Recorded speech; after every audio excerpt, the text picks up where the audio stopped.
Whenever I coach a new student, one of the first things I notice is that their settings are all over the place. And honestly, I've had to walk so many players through the same fixes inside my coaching program that I figured it's time to just make another video on settings. Here are the settings that actually make a difference, starting at the top with enemy highlight color. Starting with the general settings tab, the first setting you're going to want to change is the enemy highlight color. Generally, most pro players are running yellow, and I recommend you do the same. This color makes it easier to spot enemies and helps you react quickly. However, it is a matter of personal preference, as red is known to help people react quicker as a color, and even some pros use purple. Next, for your sensitivity, you're going to want to find an EDPI that suits you. Your effective dots per inch is simply your sensitivity multiplied by your DPI. Most pros use an EDPI between 250 to 400, and I really wouldn't recommend going outside of that range. Valorant is a game of smoothness and precise micro adjustments, so you're going to want to play with a lower sensitivity compared to a game like Call of Duty or Apex Legends. A simple test that you can do is to go into the range and practice running around tracking a bot at different distances. If it feels smooth and natural, then you're probably at a good sensitivity. Otherwise, you should tweak it. If you feel like your crosshair is dragging through the mud, you probably need to raise it, and if your crosshair feels jittery, then try lowering your sensitivity a bit. It's also important to then test and make sure you can easily do a 180 if you need to quickly turn. For example, if you see a flashbang, and if you play movement characters like Waylay or Raze, then make sure you can comfortably satchel around the map with the sensitivity that you pick. The other mouse setting you'll want to enable is raw input buffer. This setting is mainly for high DPI mice to ensure you don't experience significant frame drops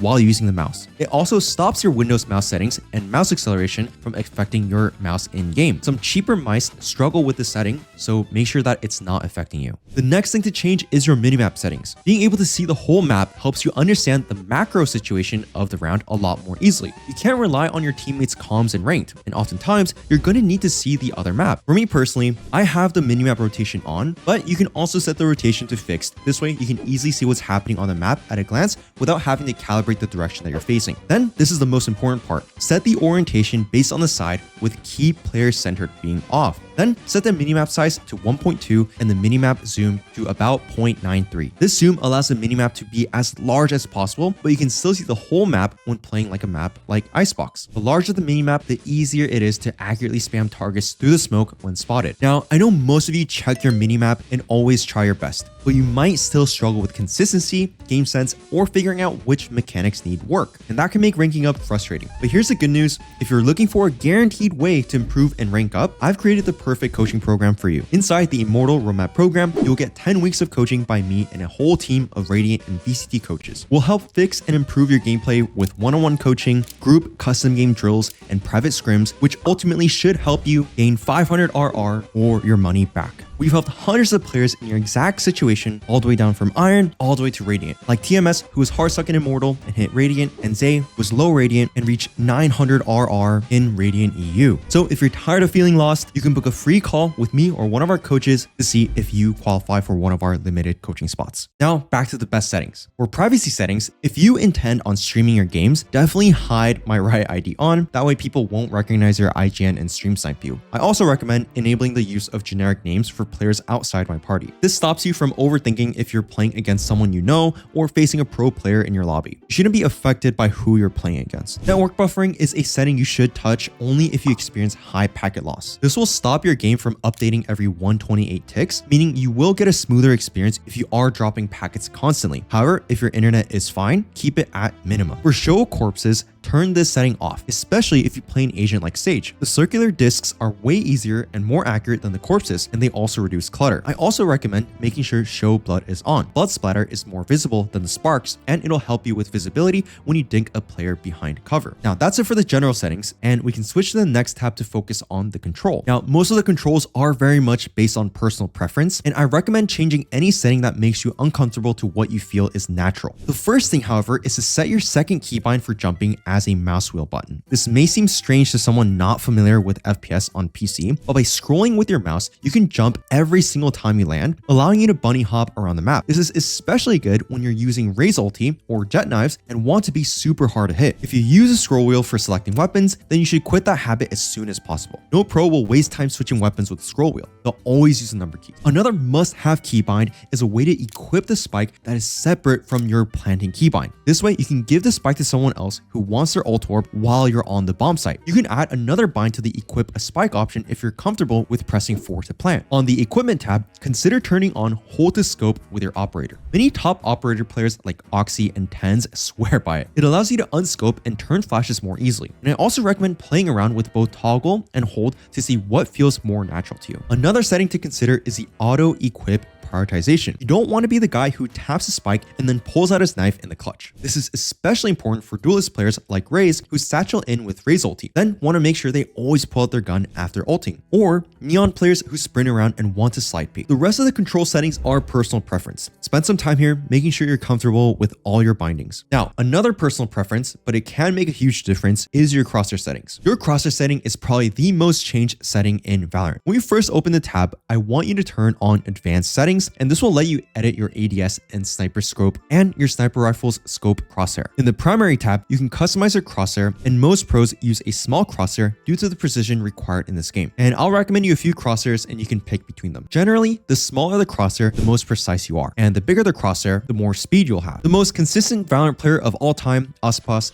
uses a simple dot crosshair with an outline, a very common crosshair in Valorant. This is great for players who are very precise, who like to go for one taps and headshots. Next, we have recent Masters winner Forsaken uses the plus crosshair. This crosshair gives you the precision of the dot with a bit more of a horizontal base, which means it's easier to keep clean crosshair placement and track your crosshair during sprays. And lastly, with Texture, he's an aggressive entry player who's known for using the Phantom and being in chaotic situations. It only makes sense he uses a bit of a larger crosshair that helps him win close range duels with high speed. Feel free to go to prosettings.net if you want a full list of pro players' crosshairs and want to keep browsing. Once you've picked out your crosshair, we can go to the aim down the sights tab, and this is up to you, but if you're using a big crosshair, consider making it that when you ADS, you're using a smaller, more precise crosshair. For example, you can use Texture's crosshair to win close range duels and then switch to Ospas's dot crosshair for long range engagements when you ADS. Next, in a sniper scope setting, consider turning the center dot off. The dot indicates when your operator is ready to shoot with no movement penalty. While many great operator players use the dot, you can also play without the dot, as it's not entirely accurate to when you can actually shoot if you counter strafe. The sniper scope naturally gives you a line crosshair anyways, and if you know your movement well, you can shoot before the dot even appears a lot of the time by counter strafing or stopping. Now that we're done with the crosshair settings, let's move on to video settings. The first thing you want to do in the video settings is consider the resolution that you use. If you're struggling with FPS, you can potentially try a lower resolution. Another thing to consider is if you like the appearance of other resolutions. Many pros use different aspect ratios like 4:3 for that stretched feel. This changes the appearance of your HUD and crosshair. For example, pro player Jing plays on 4:3, 1280 by 960 resolution. This is one of the fun settings that you can adjust over your playing career to change the feel of the game. Next, turn off all the limit FPS settings. If you're using a laptop, you may consider an FPS cap in the menu or background to make sure you don't use all your power. There is also a small input latency potential buff from limiting your FPS to your refresh rate. However, it is very minuscule, and there's actually bugs that come from limiting your FPS in the game, so I would not recommend it. If you're using an NVIDIA GPU,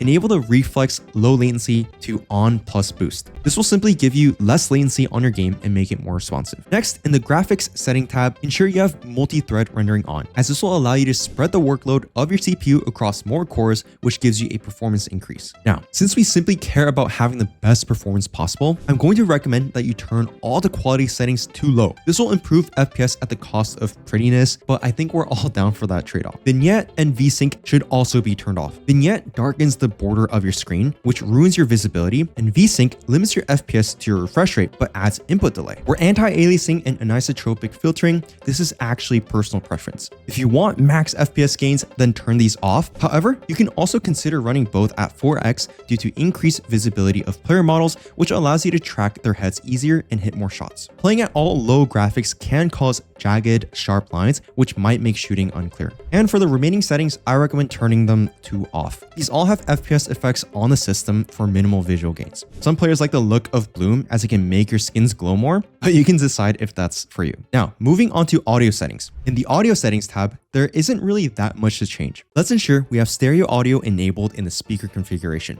Otherwise, we won't be able to hear directional audio. HRTF is a setting that was added to increase the ability to locate directional audio, like footsteps, more easily. I would recommend turning this on and getting used to how it sounds. Although it might sound worse at first, since you're not used to having it on, in the long term, you'll find it easier to locate footsteps once you adjust. In the voice chat tab, make sure to not have your input and output on the default system device, but instead pick the device you actually use. Sometimes when plugging in and out cables on our PC, it can randomly pick devices as your default devices, meaning you could go a whole game thinking people are ignoring your comms, but they actually just can't hear you. Also, feel free to test your mic and adjust your volume by using the loopback test. Often people aren't aware how their mic actually sounds in game, and you might need to adjust the volume. And finally, in the voiceover tab, you can choose to disable agent flavor. It gets rid of the random Valorant voice lines that the agents say, while not removing any of the actual gameplay lines. If you've heard them all 100 times, then you might want to turn them off to remove clutter in the pre-round. However, if you enjoy it, then you can just keep it on. Those are all the settings worth changing in Valorant, and if you adjust all of these, it'll stop your settings from holding you back. It won't, however, turn you into a cracked Valorant player. So if that's your goal, then check out this video on 13 common mistakes low elo players make. Thanks for watching.